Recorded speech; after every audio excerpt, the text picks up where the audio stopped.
公司团见我是临时决定参加的，玩了一天，很累，本想吃完饭就可以回家休息，一个女生却突然挤到我身边。我刚要往旁边挪一挪，就有人提醒那女生：宋小维，这位是咱们沈副总裁，你别挤到沈总了。我露出微笑，没关系，出来玩没大小，大家自在一点。叫宋小维的女生已经在我身边坐下了，她长得很漂亮，一笑的时候，一双大眼睛水汪汪的，澄澈干净，着实讨人喜欢。我笑着问她：你是新来的？宋小维朝我伸出手：我是新来的实习生，今年才21岁。我点点头。宋小维突然说：咱们玩真心话大冒险吧，沈副总，咱俩给大家打个样。都不等我开口，他就径自拿起我放在一边的手机递给我，微微挑眉：大冒险干嘛，沈副总？我有点欣赏他初生牛犊不怕虎的劲头，再加上大家都在，就没扫兴，接过手机。怎么玩？我们两个装醉，给对象打电话来接。宋小维跃跃欲试，说话的时候总带着一股铮铮昂扬的劲儿。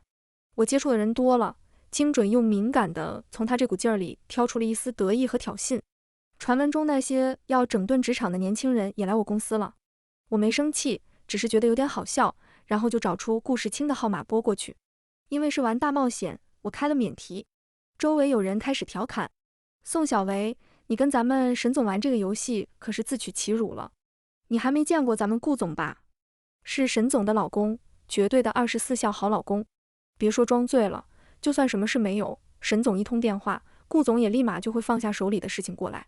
他们说话的时候，我手机里的忙音一直在响，电话没打通，那边挂断了。紧接着我收到了顾世清发来的一条微信，只有一个字：忙。我笑了出来，我输了，该我了。宋小维声音微微上扬，好几个人都在给他使眼色，让他别打，可宋小维到底年轻，不知道职场的潜规则，也不懂人情世故。电话接通了，宋小维的声音再次响起，变得甜腻而绵软。我喝醉了，你来接我好不好？他说完才侧头迎上我的视线，下巴微扬，眉梢轻挑，标标准准的挑衅表情。我意识到这个宋小维似乎有点针对我，可我不知道他的针对从何而来，因为我之前没见过他，他以后除了集体活动，应该也没机会见到我。下一秒，宋小维的手机里传来一道男声：我这就来接你。低沉的嗓音让我身子一僵，像是好端端的走在大街上，被人平白无故浇了一盆冰水。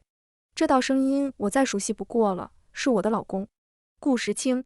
好啊，我等你。宋小维挂断电话，再次看向我，眼角眉梢的得意和挑衅完全浮现出来，没有一丝遮掩，像是打了胜仗的将军。我一下子便明白了他的针对从何而来。哦，原来他不是来整顿职场的，而是想来整顿我的婚姻。此刻我只觉得可气又好笑。对于顾世清没有接我电话，却对另外一个女人的一通电话就有求必应这一点，我还没来得及感觉到应有的愤怒。我扫了眼宋小维的手机屏幕，含笑提醒：你忘记告诉你对象地址了。我故意将对象2个字的音节加重。宋小维用看傻瓜一样的眼神看着我，笑着说：对哦，还多亏了你提醒，我现在就给他发定位。他当着我的面笑嘻嘻地找出顾世清的微信，将定位发过去，还故意将被顾世清的备注给我看：亲爱的。在场已经有人用异样的眼神看宋小维了，大家就算没看出来他对我的针对和挑衅，可他一副非要赢上司的那股劲儿，在大家眼里，他也是情商低不会做人。就算不用我开口，这小姑娘以后在公司也不好做啊。当然还有个前提，那就是他对象不给他撑腰。我心底的怒火在这一刻一点一点燃烧起来，越燃越烈。大概过了40分钟，包厢的门打开了。正在跟大家说说笑笑找存在感的宋小维抬头，眸色一亮。其他人看清楚来人是谁，纷纷站起来。还有一个人笑着说：谁说咱们沈总输了？你看，顾总这不就来接沈总了吗？沈总那是不跟咱们一般见识，要是来真的，咱们谁能赢沈总？顾总，你还是不放心沈总吧？顾时清面带清润儒雅的微笑，向大家点了点头，径直来到我身边，低沉的嗓音里夹杂着温柔和关心，和他平时跟我说话的时候一样。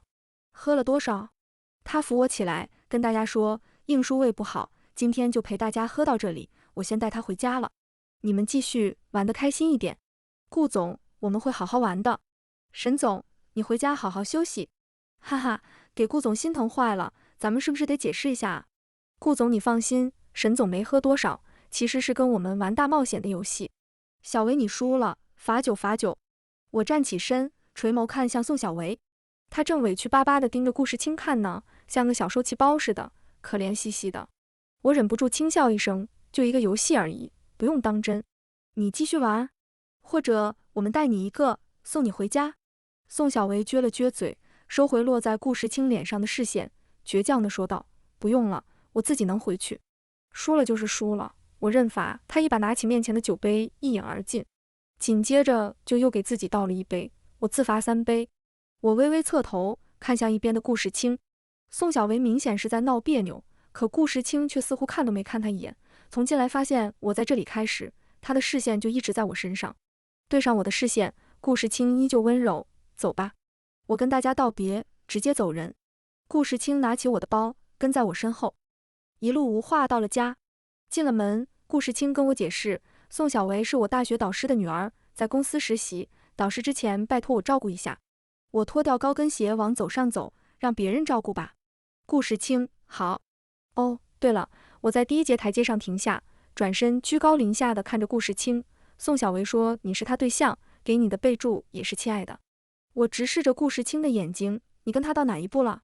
顾世清的脸色一寸寸沉下去：“别胡说，我照顾他也只是因为她是我导师的女儿。那你就跟他说清楚，别给他可以插足我们婚姻的错觉。小姑娘年纪小不懂事，但是顾世清，你应该懂得成年人的边界感。”我转身上楼，回房直接进了浴室，躺在床上关了灯。顾世清从背后抱住我：“还在生气吗？”他的大掌从睡裙下摆探进去，附在我的小腹上。“对不起，我让你心里不舒服了。”他解释道：“我去接他，只是因为他年纪小，初入职场，怕他真的出什么事，我不好跟导师交代。但你和他不一样，你是沈映舒，你那么强大，绝对不会让自己有事。我知道，强大，这确实是我的目标，做一个强大而无所不能的人。可是此刻，我心底最柔软的那部分突然动了一下。我转身钻进他的怀里：“世清，我也是人啊，我也有脆弱柔软的时候。我只希望在我累了，想要放松的时候，在我身边陪着我的人是他，我的丈夫顾世清，因为我爱他。”顾世清搂紧我：“我知道，不会再有下次了。明天我会跟他说清楚，让他给你道歉。”我点头：“嗯。”第2天上午，我开完会回到办公室没一会，顾世清就带着宋小维过来了。“小维”，顾世清沉声道：“给你嫂子道歉。”宋小维笑嘻嘻地走到我面前，声音甜甜的：“对不起啊，嫂子，昨晚是我不好，你大人不计小人过，别生我的气呗。我年纪小，就喜欢胡说八道，你就当我童言无忌，好不好吗，嫂子？”顾世清提醒：“把备注改了。”宋小维立刻拿出手机，当着我的面把给顾世清的备注改成了世清哥哥。“嫂子，你看，我改过来了。”下不为例，顾世清道，接着说：“你先去忙吧。”“不嘛。”宋小维走到我身边，自来熟的弯身挽住我的胳膊：“我跟嫂子还有好多话要说呢，女生之间的话题，你插不进来，你先出去吧。”顾世清眉心轻蹙。宋小维松开我的胳膊，站直身子，胳膊又搭在我的肩上：“干什么？你该不是害怕我欺负嫂子吧？我有那么可怕吗？再说了，嫂子一看就是强势的人，还比我大好几岁呢，我怎么敢欺负比我年长的人？你快出去啦！”正好顾世清的手机铃声响起，他每天都很忙，跟我说了一声，又沉沉地看了宋小维一眼，便离开了。门一关，宋小维就绕到我对面坐下，四下环望了一圈我的办公室。这办公室真大，事业型女人哈。我心底涌起一丝厌恶，冷声道：“我在忙，你先出去吧。”宋小维突然说：“我喜欢世清哥哥。”我头也没抬：“我知道，但我现在忙，你出去。”宋小维没料到我会这么说，一顿过后，他问我：“我说我喜欢世清哥哥，你怎么这么冷静？”我真是无语又好笑，因为你不是第一个想当顾世清小三的。顾世清这样的男人，即便是结婚了，还是会有很多女人前仆后继。当然，想给我做小三的男人也不少。我和顾世清都知道，但我们结婚的这5年，我们的心始终在一处，我们的方向也是一致的。不管是我还是顾世清，我们都看得到彼此对这段婚姻的付出和坚定。但宋小维似乎跟以前那些女人不同，她自己也这么认为。你不会以为我跟那些女人一样吧？她轻笑一声，身上依旧是那股初生牛犊独有的铮铮昂扬的劲头。沈映舒，我和他们不一样。我们打个赌吧3个月，我肯定能将石青哥拿下。若是我输了，我就离开这里，再也不跟石青哥哥见面。但若是你输了，你就要跟石青哥哥离婚，把他让给我。他冲我挑眉，你敢吗？我笑了笑，好心提醒他，你的竞争对象不是我，是其他那些想当小三的人。宋小维下巴微扬，石青哥哥不喜欢他们。他喜欢你吗？他只是现在不喜欢我。宋小维信誓旦旦，所以我让你给我3个月。随你的便。我低下头，继续投入工作，不再理他。你等着瞧吧。宋小维哼了一声，出去了。我心底的火苗再次燃烧起来，丢开手里的文件。顾时清怎么搞的？这点小事他都解决不了。我拨通内线，告诉助理佳佳，以后那个宋小维别让他再上来了。佳佳应了一声，紧接着解释，他只是一个实习生，本就没有权限上来，今天也是顾总带他上来的。下午，佳佳突然进来告诉我，沈总，顾总在项目部发了好大一通脾气。我站起来，怎么回事？佳佳神色之间闪过一抹纠结，最后说，沈总，你还是自己去看看吧。我往外走的时候，听到他小声嘟囔了一句，都是那个宋小维。我看了他一眼，见他依旧一脸的欲言又止，说，想说什么就说吧。佳佳咬了咬下唇，沈总，其实我听出来了，昨晚聚餐的时候，宋小维的那通电话是打给顾总的。他又犹豫了一下，其实好多人都听出来了。我心口有些发堵，第一时间不是生气，而是觉得丢人。这件事顾时清必须给我一个完美的解决，毕竟我是被迫跟着他丢脸的。到了项目部，我远远的就听到顾时清冰冷的声音，不要让我再看到这种事情发生，否则就都给我滚蛋。没错，顾时清这是极度愤怒了，但他绝对不会允许自己张牙舞爪，说话也从来不用吼的，即便他在生气。强大是通过气场表现出来的，而不是通过嗓门。我走进去，就看到宋小维在顾时清的身后轻轻扯了扯顾时清的袖口，时清哥哥，你别生气了，我没事的，而且他们也不会无缘无故欺负我，你说对吧？顾时清转身看向宋小维，下一秒视线就落到了我身上。他沉着脸走到我面前，冷冷地看着我，当众宣布，从现在开始，宋小维就是我的特别佳佳。小维，把你的东西拿到顶层去。哦，宋小维应了一声，去收拾东西。顾时清收回视线，缓缓转身，冷声道，我刚才说的话都听明白了。整个部门站了一地的人，全都垂着头。明白了，明白了，顾总。宋小维很快收拾好了工位上的东西，来到顾时清身边，时清哥哥，我们上去吧。顾时清没看他，悠悠的视线再次落到我脸上。你先上去，这句是跟宋小维说的。去你办公室，有事跟你说，这句才是跟我说的。我移开视线，对整个部门说，没事，大家继续工作吧。可顾时清在这，没一个人敢坐下，都在等顾时清开尊口。我蹙了蹙眉，都坐吧，你们继续忙你们的。众人闻言，这才坐下。我在等你们信达的策划案，我对部门经理说。说完才转身往外走。顾时清一直在我身后，到了我的办公室，他叫门关上，这才开口。我说过，小维只是我导师的女儿，我照顾她也是因为我的导师。沈映书，你没必要因为一件八字没一撇的事情，就这么为难一个才刚步入社会的小姑娘。我在我的椅子上坐下，冷声问道，你说说，我怎么为难她了？顾时清几步走到我面前，却没在我对面的椅子上坐下。如果没有你的授意，项目部那些人欺负一个实习生干什么？我能听到他沉甸甸的呼吸声。公司绝对不允许发生职场霸凌，更何况带头人还是你。他呼出一口气，这是第一次，你是副总裁，也是我的妻子，我当然要给你留点面子。他食指在桌面上敲了3下，带着提醒和警告的意味，但是下不为例。我快要呼吸不上来了，但还是笑了出来，怎么个下不为例？如果我继续欺负他，你是打算打我一顿，还是跟我离婚？应书，顾时清，我打断顾时清才刚说出口的话。首先，我没有授意任何人做任何霸凌的举动。其次，是宋小维在聚餐上当众说给对象打电话，电话却是你接的，整个部门的人都听到了，他们是在为我出头。你刚才发了一通脾气已经足够了，不要再为难他们。我身子靠在椅子的靠背上，你没经过调查就冤枉我，这也是第一次。我定定地直视他的眼睛，把4个字还给他，下不为例。应书，我不喜欢宋小维做你的特助。我话说到此，没继续往下说。顾时清还想说些什么，直接被我打断。你出去，我很忙。顾世清默默看了我一会，转身出去。我胸口剧烈起伏着，长这么大，第一次尝到火冒三丈的滋味。但我绝对不是因为宋小维生气，可顾世清却是因为宋小维惹我生气。桌子上的文件我已经一个字都看不进去了，我真的很讨厌这种感觉。这件事必须有个彻底的完结，而且还是那4个字：下不为例。否则这日子我绝对不会跟顾世清过下去了。我沈映舒绝对不会让自己受一点委屈，哪怕我再爱那个男人，可是顾世清似乎已经不值得我爱了。这个想法突然就从我的心底冒出来，有点可怕。我也有那么一点点抗拒，真希望这一切都没发生过。过了一会，办公室的门突然被粗鲁地推开，宋小维哭着冲进来：“沈映舒，你凭什么不允许我做石青哥哥的佳佳？你就那么怕我？明明是你让他们欺负我。”我看向后面进来的顾世清，厉声道：“顾世清，你现在这么小的一件事都解决不好了吗？至少他现在是你手下的人，他没有权限私自进我的办公室，这点小事不需要我来替你教他吧？让他出去，不要打扰我工作。”顾世清的脸色彻底冷下来，他也是第一次用那种近乎森冷的眼神看我。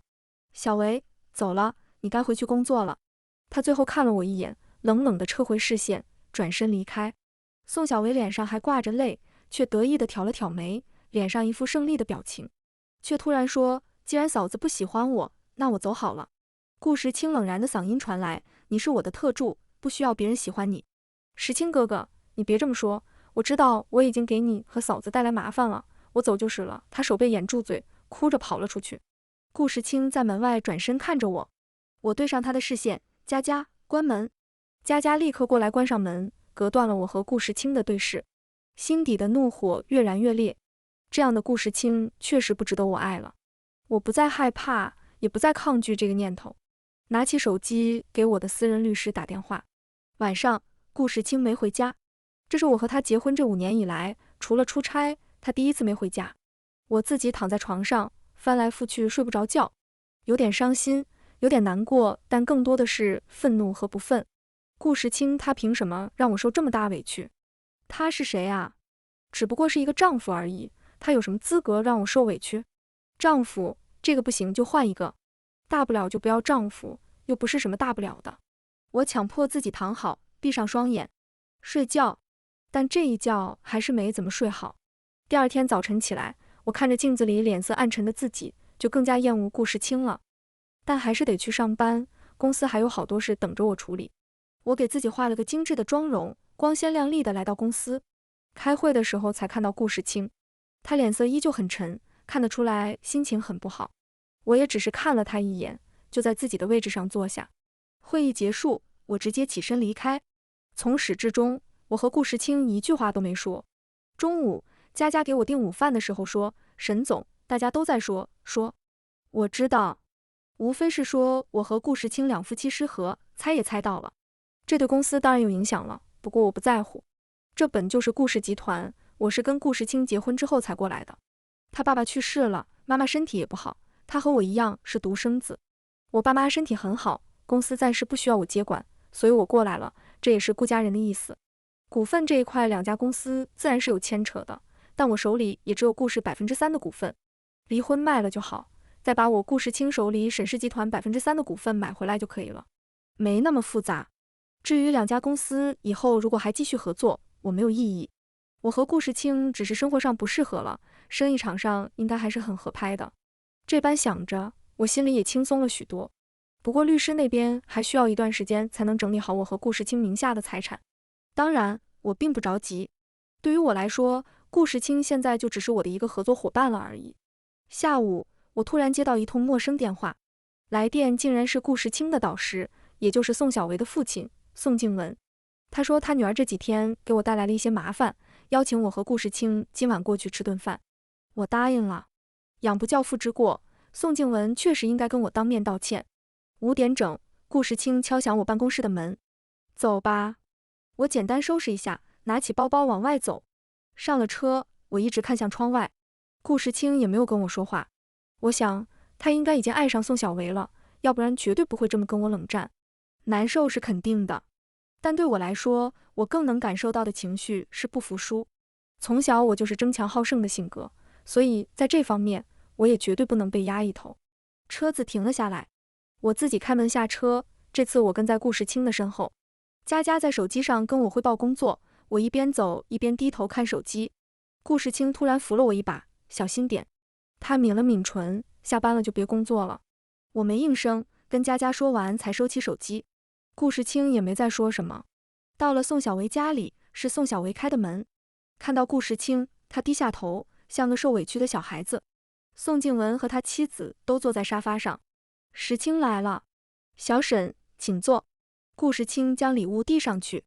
家里的保姆已经准备好了晚餐。餐桌上，宋静文跟我说：“小沈啊，我们家小维被我惯坏了，确实有些不懂事，你别介意。他今天说什么都不肯去公司上班，这孩子从小长到现在，我和他妈一点委屈都舍不得让他受，这才工作就大哭了一场，我和他妈着实心疼。这也是我为什么让石青照顾他的原因，不然他自己在外面，我和他妈实在不放心。”我含笑开口，像宋小姐这种情况其实不适合出来工作，我看其实宋小姐有啃老的资格，还不如就让她在家里自由自在无忧无虑的。现在职场怨气挺大的，她出去真没人惯着她。应叔，顾世清沉声喊我的名字，语气里带着提醒的意味。我笑着看他，我也是为你导师和师母好啊。宋静文轻笑一声，小沈啊。我叫沈应叔，我唇边笑意不变。我这个人阶级观念有点严重，可能因为我本身就是资本吧，再加上我从小就被爸妈惯着，他们一点委屈都不让我受，所以就养成了我看不惯有人在我面前倚老卖老的习惯。沈应叔，我没搭理顾世清的提醒，接着对宋静文说：“说实话，我还以为您今天邀请我过来吃饭，实际上是要代替你女儿跟我道歉呢。毕竟子不教父之过，你女儿想当小三。”应叔，可以了，顾世清低声道。当然了，这不全都是你女儿的错。我摊手指向身边的顾世清，这位错得更大。我推开椅子站起来，饭呢我就不吃了，绝对不是不给你们面子，只是我实在不习惯吃这些东西。你们继续。我友好的笑笑，在宋家人发绿的脸色里拎着包包走人。顾世清在电梯里追上我，他低吼：“沈应叔，你太过分了！我说过，我和宋小维没有你说的那种关系，没有那种关系，你昨晚为什么不回家？来的路上为什么一句话都不跟我说？”顾世清一字一句：“那是因为你做了错事。”我做错什么了？我好整以暇，饶有兴致地问道：“冤枉你跟别的女人有一腿？”顾世清，你别告诉我，你看不出来宋小维对你有意思？看不出来可以调一下我办公室的监控，那天你走之后，他亲口跟我说的，他喜欢你，还要跟我打赌呢。我笑着继续说道：“你不回家，不跟我说话，是想给我个教训？”顾世清，是我对你重要，还是你导师和他的女儿对你重要？我不敢说我没做错过事情，但在宋小维这件事情上，我没做错，因为从一开始就是他先挑衅我的。你身为我的丈夫，不管我做没做错，你都要无条件的站在我这边，而不是自以为公平的站在天秤的中间，因为我和宋家本身就不是平衡的，你应该向我倾斜。顾世清突然笑了出来，所以呢？你只想让我无条件纵容你？沈应叔，你不是小女孩了，你能不能别再这么任性了？就算我是你的丈夫，我也不会无条件纵容你，这不是我做人的原则。我无所谓的耸耸肩，没关系，我不强求。他不愿意无条件纵容我，有的是人无条件纵容我，就算没有别人，我也会自己纵容自己。电梯门打开，我快步往外走，司机还等在下面，看到我出来，没有上车的打算，他喊了我一声，我没理。身后传来顾世清低沉的嗓音：“别管他，让他走。”我直接回我自己家去了。我爸妈最了解我，一看到我的脸色就问我跟石青吵架了。我爸心大，哈哈大笑了出来，石青还会吵架啊？真是难得。因为什么吵起来的？说给我和你妈听听。我一屁股坐在沙发上，盘起腿，完全没了在外面的气场。家里就是要放松，跟我爸妈也没什么好隐瞒的，我也不是报喜不报忧的性格，什么我都报。听我说完整件事的头尾，我爸妈都说是顾世清的错。我真没想到石青竟然这么糊涂。我爸沉声道，又问我妈，这是不是就是那个什么5年之痒？现在的小年轻不像咱们那个时候了，一个个都没长性。这话我可不爱听，但没等我开口，我妈就说话了。应叔比他还小，怎么不见应叔没长性？出轨就是出轨，不用找那些借口。就算没有肉体出轨，他的心已经完全不在应叔身上了。我爸轻咳一声，提醒我妈，应叔还没说他是怎么想的呢。我直截了当，我要离婚，我已经跟律师说过了。我爸妈脸色深沉，决定了吗？应叔，爸妈不希望你受委屈，但也不想你一时意气用事。绝对不是，我语气坚决，我要离婚，我不爱顾世清了。我这个人就是下头的快，尤其是在感情这方面，我有严重的洁癖，不管是肉体还是精神。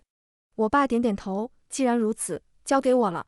爸，你别去找他。我语速极快，顿了一下又接着说，我都决定离婚了，你去找他谈，好像我还舍不得他似的。我爸哼了一声，谁说我要去找他了？我抿了抿唇，反正你别去找他。我爸，放心吧，我心里有数。我揉了揉肚子，我还没吃饭呢。我们家晚饭也好了，我跟我爸妈一起吃饭就上楼回房了。晚上还是没睡好，但第二天我依旧精神抖擞的去公司。佳佳跟我说，沈总、顾总昨天出差去了，没说什么时候回来。我淡淡的应了一声，原来他昨晚还是没回家。爱回不回。顾世清出差的第3天，宋小维约我出去见面，我直接拒绝了，但架不住他脸皮厚，跑公司来等我。我倒要听听他还想说什么。宋小维一脸得意的跟我说，世清哥哥出差去了，他说半个月后才能回来。其实他根本不是出差，而是想跟你分居。沈应书，你输了。按照赌约，你应该跟世清哥哥离婚，把他让给我。这件事从始至终我最气的是顾世清，可宋小维真的有点蹬鼻子上脸了。这是我和顾世清的事情，你别插手，我寒声警告。宋小维挑了挑眉，你又不是我什么人，我为什么要听你的？他还真是一点都没被社会毒打过呢。我轻笑，你听没听过一句话，神仙打架，凡人遭殃。我说了，这是我和顾世清之间的事情。宋小维更得意了，就算你们两个是神仙，我这个凡人能引起你们两个之间的战争，那也是我的本事啊。我默默看了他一会，将他神色之间的得意尽收眼底，然后点了点头。好，他非要插进来，我自然也不阻止，他不后悔就行。和宋小维分开，我回到公司，这才拨打一通电话，让对方帮我查个人。没什么好隐瞒的，我查的就是宋静文，宋小维他爸。办公室的门被推开，进来一抹熟悉又让我意外的身影。你怎么来这了？有预约吗？你就进来。周宇昂脸上挂着标志性的奸笑，可是沈叔亲自送我来的，谁敢不让我进来？我爸，我诧异，他人呢？他叫你来干什么？周宇昂坐在我办公桌的一角，沈叔说让我过来给你当特别助理，还让你多多照顾我呢。反正你以前就总带着我，熟能生巧。原来我爸就是这么个有数啊！我都知道了。周宇昂拍拍胸脯，交给我吧，没什么是我搞不砸的，我肯定让你俩离婚，还能把他气个半死。我干笑了2声，呵呵，我相信你有这个本事。不过顾世清出差去了，不在公司，你这2天给我消停点，别烦我。周宇昂切了一声，自从你跟那个姓顾的结婚，你就开始冷落我。好不容易你们现在离婚了，我得把你这5年欠我的都拿回来。我给了他一个白眼，出去，别烦我。我爸找周宇昂真没错，周宇昂真擅长干这种事儿。没几天他在公司就火了，群里都是他的消息。原本说要半个月之后才回来的顾世清，1个礼拜之后就回来了。他来我办公室的时候，周宇昂正在歪在一边的沙发上打游戏。顾世清扫了他一眼，沉声道：“你先出去。”周宇昂退出游戏，来到我身边：“姐姐，他好凶哦，我害怕。”顾世清，我也有点无语。顾世清脸色紧绷，整个人仿佛火山即将爆发。应叔，让他出去，我有话跟你说。我不出去，周宇昂又往我身边凑了凑。我现在是姐姐的特别助理。再说了，沈叔把我安排在姐姐身边，是想让姐姐照顾我呢。你怎么用这种态度跟我说话？我可不能受一点委屈。顾世清笑了出来，沈应叔，你是故意在报复我吗？你知不知道公司群里是怎么说的？周宇昂歪着脑袋，应该就像说你和那个宋小维那样说我和姐姐吧。不过他们应该了解姐姐的，姐姐不是那种人。顾世清刚露出想要说话的表情，周宇昂的声音就又响了起来，得意洋洋地说，但我是那种人，我就是想插足你和姐姐的婚姻，做姐姐的小三。顾世清明显没把周宇昂的话放在心上。你先，我没跟你开玩笑。周宇昂收起平日里的吊儿郎当，认真起来，整个人显得异常深沉。我喜欢应叔，从小就喜欢他。顾世清，要不是我年纪小，当时不到结婚的年纪，你以为你有机会跟应叔结婚？他走到顾世清面前，不过现在我成年了，可以结婚了。我直白地告诉你，我要做应书的丈夫。你们两个赶紧离婚吧，别耽误我。顾世清突然抬手，拳头朝周宇昂砸去。我起身冲过去，周宇昂已经截下了顾世清的拳头。我一把推开顾世清，你干什么？顾世清没了以往的温润儒雅，神色有些暴躁。你没听到他说了什么？我听到了啊，我不甚在意的笑笑，但我爸说让我照顾他，所以你不能打他。顾世清再次反应过来，所以你还是在报复我，对吗？可是应书，我和宋小维什么关系都没有。他看向周宇昂，眸底满是戾气。周宇昂却根本没将他放在眼里。这家伙仗着自己的家世好，天不怕地不怕，就是个混不吝。但我可不想让他们两个在我办公室打起来。我拍拍周宇昂的肩膀，你先出去吧。好的，周宇昂乖巧应道，挑衅地看了眼顾世清，笑眯眯地出去了。顾世清深吸一口气，应书，我们好好谈谈吧。我和小维。顾世清，我们离婚吧，我不想听顾世清的废话。我现在是真的不爱他了。顾世清眉宇之间溢出疲惫之色，你别胡说八道。我知道小维的事情让你很生气，可是律师快整理好我们两个名下的财产了，我说，然后我们就去离婚吧。顾世清终于意识到我说离婚不是一时意气用事，我早就联系过律师了。他难以置信，就因为这么一件小事。小事吗？我嗤笑，如果是小事，你刚才为什么动手打人？顾世清一噎，顾世清，我知道你和宋小维之间没发生什么，但你在处理这件事上是向着宋小维的。你让我受委屈，我就跟你离婚，这有什么想不明白的吗？顾世清语气放软了一些，应书，我没有父亲，我的导师对我很好，就像我的父亲一样。可他不是你的父亲。我再次打断他的话，如果他是你的父亲，我也不会跟你结婚，因为他不喜欢我，我也不喜欢他。我要的是在你心里，我是最重要的，至少跟外人比。我做到了，你呢？顾世清漆黑的瞳孔晃动了一下，没说出来话。也许你依旧认为这是件小事，可是顾世清，你为了宋小维跟我冷战，跟我发脾气，当着整个项目部还有你司机的面让我下不来台，开会的时候也故意冷落我。我做了个深呼吸，压下心底的怒气。我知道你想要给我个教训，不劳您费心教训我了，我不奉陪了。顾世清面露慌乱之色，想要过来抓我的手。应书，我沈应书什么都要做好的，当初你在我心里就是最好的，所以我跟你结婚。但现在你在我心里已经不是最好的了，甚至对我来说，你就是个垃圾，不值钱了，所以我要跟你离婚。我躲开他的手，越过他大步离开。顾世清追到我家里，我闭门不见，我爸妈也不给他解释的机会。你不用狡辩了，既然你导师和他的女儿对你来说那么重要，你就跟他们过去吧。我爸拦在门口，还有应书也有需要照顾的人，你心里是什么滋味？好受吗？顾世清无奈地闭了闭眼，爸，我依旧得到教训了，我心里确实不好受，现在我已经尝到应书所受到的委屈了。可是应书要跟我离婚，我不想，我也舍不得。爸妈，我是真的爱他，这么多年我对他怎么样，你们应该也清楚。我只是犯了一个小小的错误，你们帮我劝劝应书，再给我一次机会。小小的错误？到现在你还认为这是小小的错误？你帮着外人欺负应书，这叫小小的错误？我爸怒声质问。我听到这里，把卧室门关紧，隔绝一切声音。现在我真的清醒，我爸妈是毫无条件的站在我这边的，只有他们不会站在外人那边，和外人一起欺负我，让我难堪。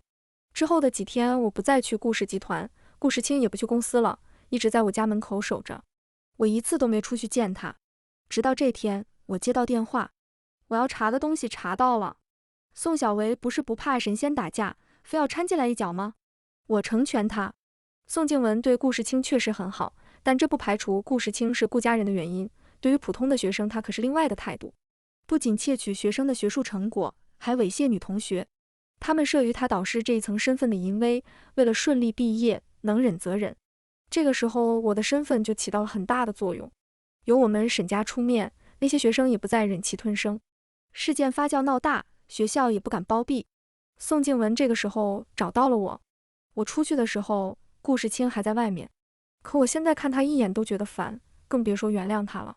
我直接开车越过他离开，在私人会所等着宋静文。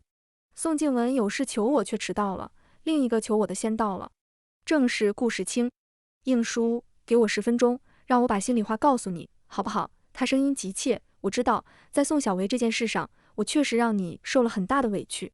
我该死，我承认。你能不能念在我是初犯，再给我一次机会？他在我身边坐下，握住我的手，应叔，我们结婚5年了，这5年我对你什么样，你心里应该很清楚。你也知道，我是爱你的，我真的很爱你。我对小维，我承认，我看得出来他喜欢我，一开始就看得出来。我之所以还答应导师照顾他，那是因为我有信心，我能坚守我对你的爱，也能处理好他对我的爱慕。可是应叔，我也是普通人，我也有心猿意马的时候。但我保证这是第一次，也是最后一次，你原谅我，给我一次弥补你、证明我自己的机会，好不好？谁跟你说普通人都会心猿意马？我就没有啊。跟顾世清结婚之后，我对他真的一心一意。即使现在，我还是敢于直面我自己的心，我曾经非常爱他。是曾经了。现在顾世清，我现在一点都不在乎你爱不爱我了，因为我不爱你了。顾世清眼尾泛红，眸底也湿润了。他不甘心，就因为我的心意是开小差。我点头，没错，就因为这个。我说了，我沈应书什么都要最好的，但现在你不是最好的了。这个世界上男人多的是，一个有瑕疵了，我就再找下一个。即使找不到也没关系，没什么大不了。顾世清，我要离婚，我已经下定决心。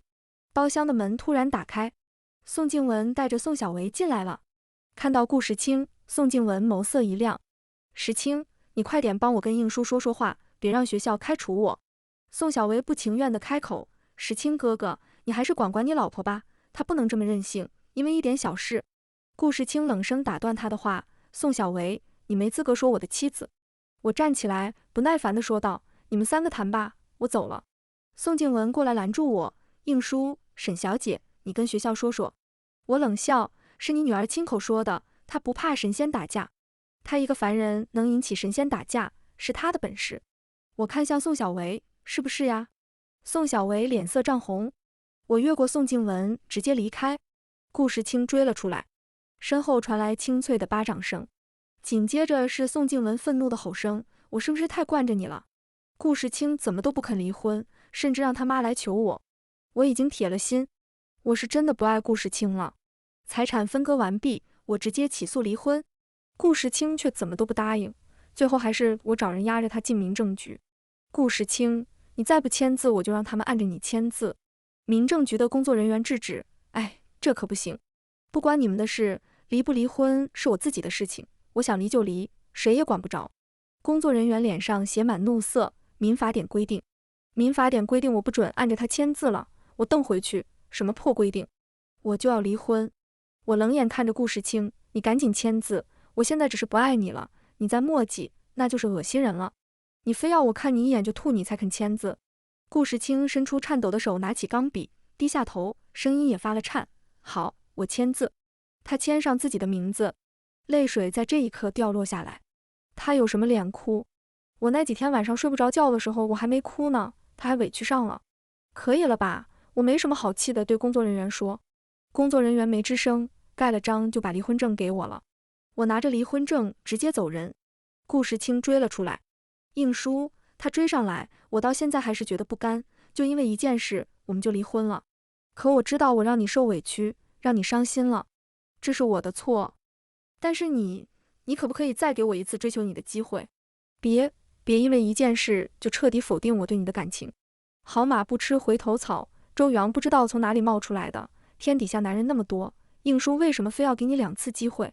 你不知道珍惜那是你活该，非得要应叔给你2次机会，那就是对我的不公平。他挽住我的胳膊，走，应叔，我们不理他。上了车，周阳又见刺刺的凑了过来，姐姐，你现在都离婚了，那给我个机会呗，反正你也需要男人，那个男人为什么不能是我呢？如果我也不上顾世清的后尘，你把我甩了，我绝对不会像顾世清那样恶心你。我现在看他就挺恶心的，一天天见刺刺的没个正形。好男人那么多，我干嘛非得找他？滚下去！把周阳推下去，我让司机开车。